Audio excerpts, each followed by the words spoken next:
So you want to learn how to ski. You probably saw a super sweet video on your Explore page of somebody doing a jump and you were like, you know what, that could be me. Or maybe that's just my thoughts. Anyways, I digress. So you want to get into skiing and it's not something that you grew up doing culturally with your family, or you just never got around to it. Well, you came to the right place. My name is Hanan, and I hope to close the informational gap on how to get into various outdoor activities in order to increase color and different demographics on the mountain and in the outdoors in general. Today I'm going to break down how to get into skiing into 3 steps: gear, lessons, and cost, or as I like to call it, an investment.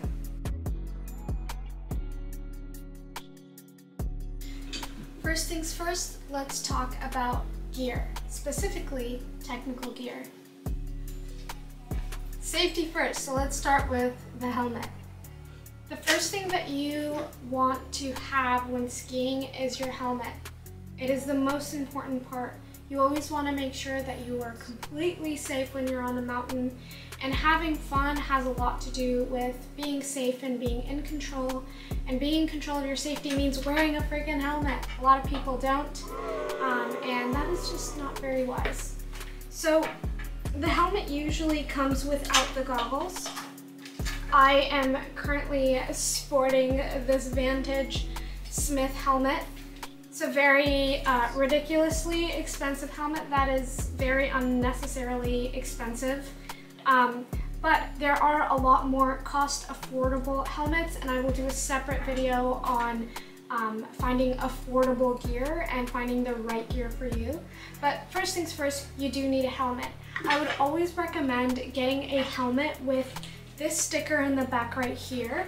It is called a MIPS sticker, and it's basically a certain protective technology that is on the helmet in order to prevent you from getting a concussion or a really bad neck or spinal kind of injury. So first things first is a helmet. Now with your helmet, you always want a pair of goggles. I am rocking the Smith optic goggles. And you can also remove the lens and take it out depending on the weather or the lighting of that day. So if it is a day that is very foggy, you would want a more transparent lens. And if it's a day that is very sunny, you would want a more opaque lens. But I'll talk again more about the technicality of each piece on a separate video. So goggles are important because you are moving in some bit of speed, and so you want to protect your eyes from the wind. Like if you've ever been on a bike and you find that the faster you're riding, the more wind is going into your eyes and drying them out. Well, this serves for that purpose. It covers your eyes from the wind or the snow if it's actively snowing that day, or the sun, right? So that is super important, and you just slip it on the helmet just like that and go ahead and clip it on the back, and it will stay off. And when you're ready to put it on, you just will slip that right over just like that. So that's the helmet. The second very important piece is boots. Let's talk about boots. So with skis, you always need ski boots because they clip into the ski itself. A lot of people think that people who haven't skied think that you can just clip on any large boot. Unfortunately, that is not the case. You do need a ski boot because it has this very specific bit right here that actually clips on to the skis, which I will show you a little bit later. So about a ski boot, it usually has bindings that you put on and off, and it also has a inside piece that I'm too lazy to take out right now, this piece right here, that can actually be heat molded to your foot in order for it to be a more comfortable fit, because oftentimes what I find is beginners do complain about the pain around the shin area or their foot, and this way it just prevents from that. But that goes into when you're ready to invest in your own gear. But in the meantime, if you're just thinking about rentals right now, you do need a helmet and you do need boots. And now let's talk about the most exciting and the most important part.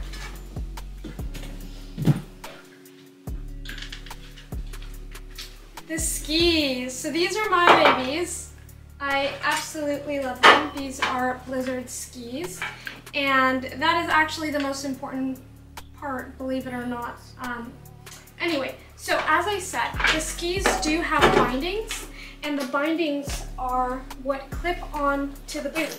So if I were just to place them like that, and if I were to give it a little bit of a push, you would see that it slips right in, which is absolutely perfect. And then it won't come off, right? So when you're skiing around, it doesn't just fly off. To take them off, just give it a nice push, and bam, they're off. So skis, super important. Now, when we're talking about a ski, the width of the ski does matter, depending on whether you're going to be skiing at a resort or you're going to be skiing in the backcountry where it's much deeper powder, aka snow, just deeper snow, or if you're going to be on a resort which usually has less deeper snow. So these are the skis. Also,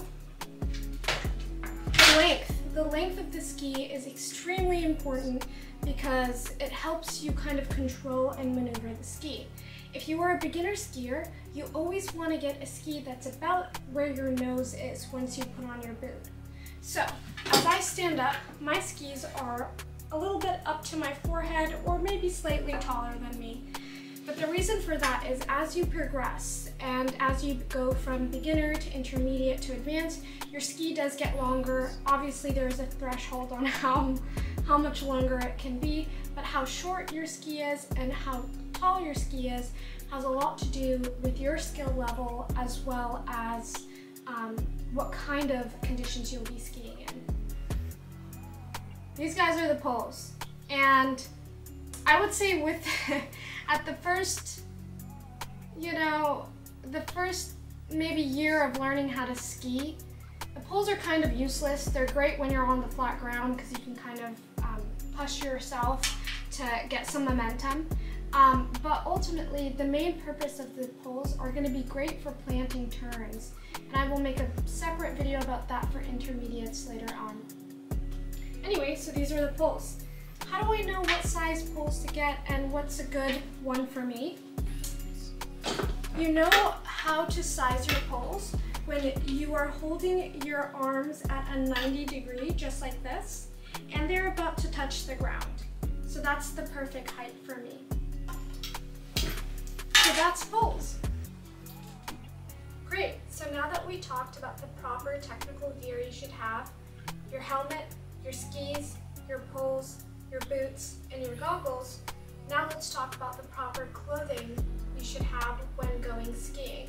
The worst possible thing that could happen is being cold and wet, and that's never fun. So, first things first, having a proper jacket. So, the most important thing about the jacket is it doesn't have to be particular to skiing. It does need to be waterproof, because in the end of the day, you're going to be playing in snow, and that's going to eventually melt and you're going to get a little wet. So you want to make sure that you are wearing something that has a bit of a shell on it. Also, you want to make sure that it's warm enough. So not just a regular rain jacket that is not insulated, you do want some kind of insulation. Unless you're skiing in California in the springtime, I would recommend a pretty solid waterproof jacket. The second thing you need is a bib or pants. As you can see on this one is a bib. It's almost like overalls. And it has a little bit of a shell kind of casing on it. And that allows for breathability, but no water to come through.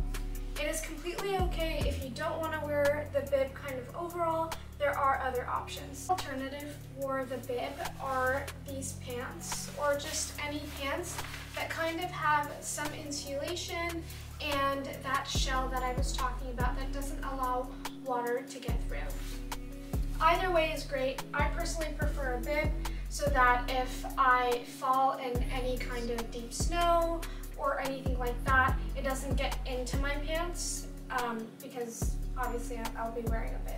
The next thing you need are gloves. Gloves are super important, and you want to make sure they're waterproof as well, for the same reasons as the jacket and the bib.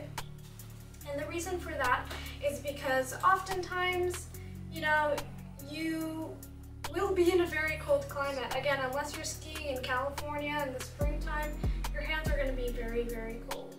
And I know for me, once my fingers are cold, then everything else is cold. So I have these pretty awesome mitten kind of things from North Face, and they've served me really well. So just make sure to have something warm for your hands that is waterproof. Sometimes people will wear tech gloves under to keep them extra warm. To each their own. I would highly recommend it. So the last piece of clothing is a ski mask or a neck warmer. I personally like this one because it's shaped like a hijab, and then I won't have to wear my hijab and it won't get messed up because I'm kind of already wearing a hijab. But it's pretty great, and it's super important for those really, really cold days, or when the snow is just hitting your face and you want to stay warm. So I would highly recommend one of these from Amazon. No particular brand, they're all great. Some of them are kind of thermal and they have a very soft texture in the inside, and some are very breathable and just kind of a layer in front of your face.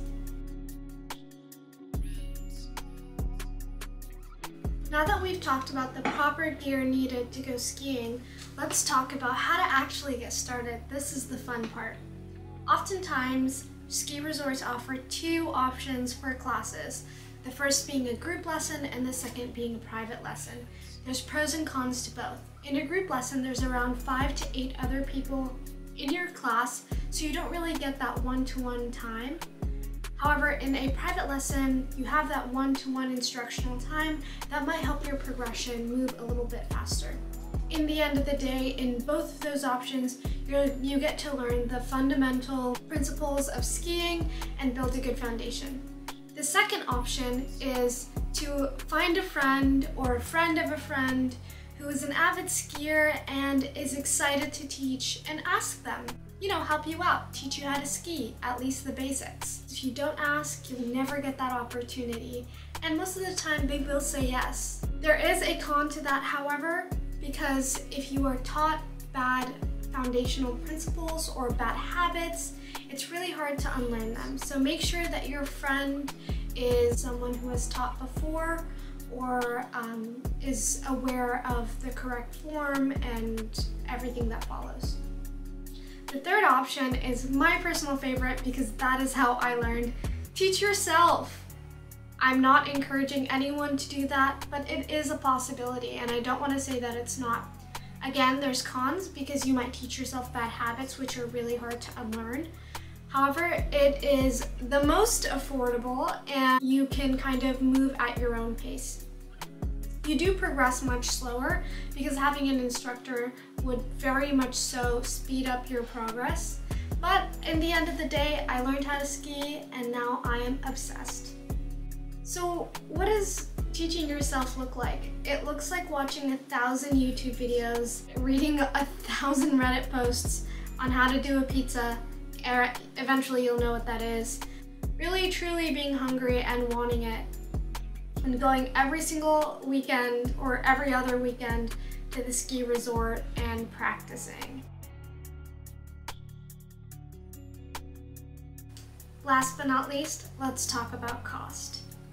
First thing you're gonna need is the gear. Do not buy gear the first time you go. It is ridiculously expensive, and especially if you end up deciding, you know what, I don't want to be a skier, I want to be a snowboarder, and you already bought some skis, that's going to be very unfortunate.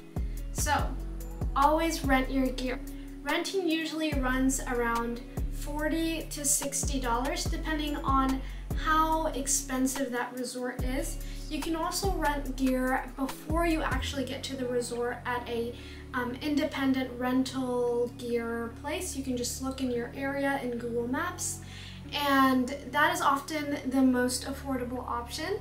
So renting gear is the best move when you are going for the first time. The second cost that you're going to be faced with is the cost of lessons. So I'm not gonna lie, lessons are extremely ridiculously expensive. A group lesson ranges from around $150 to $200. A private lesson ranges from around $400 to $500. So there's definitely a big price difference there. And then the last thing you'll need is a lift pass, and that is the actual pass to get up and into the resort. And so oftentimes to get to the resort, you'll ride a gondola or you'll ride a lift, and that is why it's called a lift pass. And so a lift pass usually ranges from around $75 to $250. It just depends on how expensive, how bougie the resort that you are going to. If you are watching from outside of the US, in Europe, I heard it is so much more cost effective. So it's ranging more around $35 to $100. But as far as for the people in the US, it is $75 to $250. There are different things that I have found along the way that make it a lot more affordable. So oftentimes ski resorts offer a bundle, so if you rent with them and you also do a lesson with them, they will sometimes comp your lift ticket. So everything together would be around $300 instead of, you know, separately paying like $200 for the lift pass, you know, $200 or $150 for the lesson and so on. And then a certain amount for the rentals. So always make sure to look out for that type of stuff, and the way that you can find that information out is just go on the website and see if they offer any bundle packages. The second thing that I have found that makes it extremely affordable is buying a season pass. The second tip that I would offer to make this a lot more affordable is when you're renting skis or buying a lift pass, think about it. Is this something that you really want to put your heart into? Is this something that you are going to keep trying until you actually learn and decide, you know what, is this for me, is it not? If you are that kind of person and you're thinking, you know what, I'm going to give this a real go, I'm going to go at least 3 or 4 times, I would recommend considering a season rental. And a season rental is a rental that lasts for the entirety of the season, as the name kind of says. And so basically, that entire season rental will come out to about $250. And so that is kind of the same to maybe going like 4 or 5 times. Buying a season pass, at least an Epic Pass, and that's the pass that I currently have. An Epic Pass is around $400 to $500 depending on how early you buy it. For the Tahoe Local Pass, which is a pass that is tailored specifically to the resort that is local to me, rather than the complete Epic Pass, which has different resorts you can attend with that one season pass. If you buy a season pass, it is equivalent to going 2 to 3/4 times, 2 to 4 times. And oftentimes I find that if you are going to go more than, let's say you're gonna go 5 times this season, you're really gonna give it a go and you're really invested in learning, I'd recommend getting the season rental and getting the pass, because after going that many times, it's like you're going for free. You're saving money. If you're only planning to go once, definitely go for a bundle, which is often located on the website of the resort that you are into. If you are considering truly learning, want this to be a part of your lifestyle, go ahead and go for the ski season rental option and the season pass. You're going to be saving hundreds of dollars, and it's honestly so awesome. Another perk of getting a season pass, a season lift pass, is that you often get buddy tickets, and buddy tickets are super great because they're just free tickets that you can give to your friends. And I think it comes with about 10 tickets, or it's either 5 or 10 tickets, and the earlier that you buy your pass, I guess the more that you will get. So definitely look into that. And it also comes with discounted tickets, so you can give your friends the option of getting 20% off on a ticket once you run out of your buddy tickets. So definitely look into that if you are interested in making this a hobby for yourself and truly learning.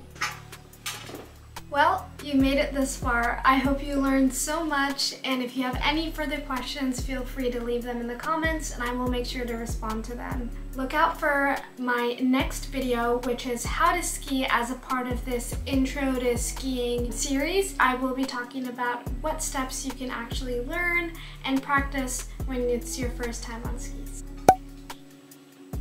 Bye!